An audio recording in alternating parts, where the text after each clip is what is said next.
Tuberculosis is a major world problem. According to the World Health Organization, 8.6 million people fell ill and 1.2 million people died of the disease in 2012 alone. TB is also a big problem in cattle, prompting extreme preventative measures like the ongoing cull of TB-carrying badgers in the UK. Unfortunately, the TB vaccine is toxic to humans, and the disease has a cunning way of avoiding the immune system anyway. I spoke to researchers in London who have turned to biochemistry to design super-specific Bodyguard drugs in this ongoing battle against the disease. My name is Kurt Trickemer. I'm at Imperial College London, and we have been studying one of the mechanisms by which the bacteria that cause tuberculosis are able to subvert the immune system and actually survive in the cells that are supposed to kill them. So this is the big problem with treating TB, is that the bacteria that causes it actually hides inside the cell that is tasked with destroying it. Were you looking at how the bacteria gets in, or were you looking at a particular weakness in the immune cell itself? Well, we were actually coming from a somewhat different angle. We were looking at receptors on the macrophages, the cells that are supposed to protect you, that see lots of different bacteria, usually by looking for unusual sugars on the surfaces of the bacteria.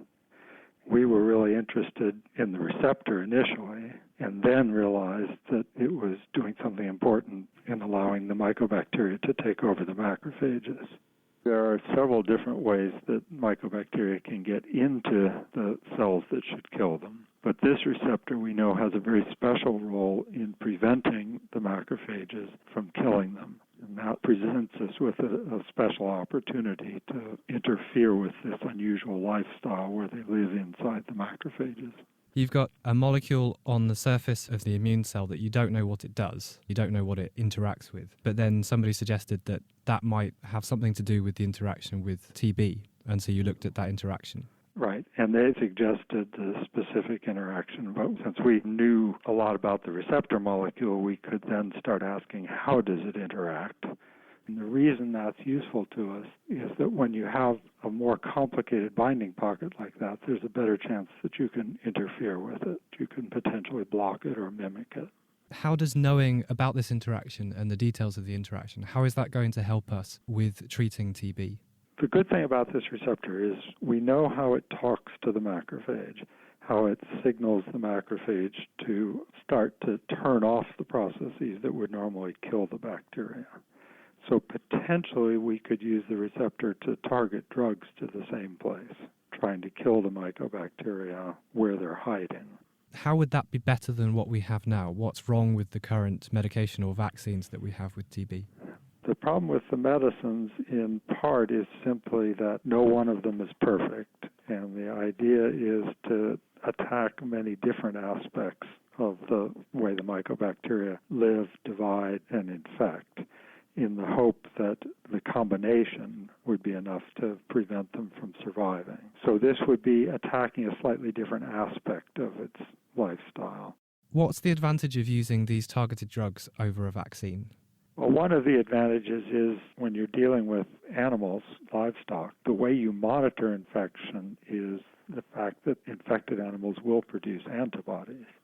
If you vaccinate animals, they will also produce antibodies. And that means that you then can't tell whether an animal that has antibodies has them because it was vaccinated or because it was infected. So you have to use other ways of testing for infections. And such ways are being developed, but it does make it a little more difficult to keep track of what you're doing.